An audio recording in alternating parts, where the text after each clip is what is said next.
Asamblea escuchará un discurso del primer ministro de la República Islámica de Pakistán, Su Excelencia Imran Khan. Pido protocolo que acompañe a Su Excelencia.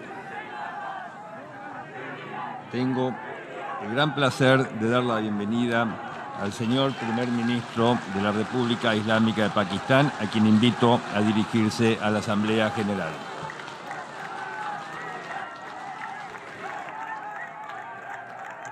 Bismillahirrahmanirrahim. Iyyaka na'budu wa iyyaka nasta'in. Mr. President, Honorable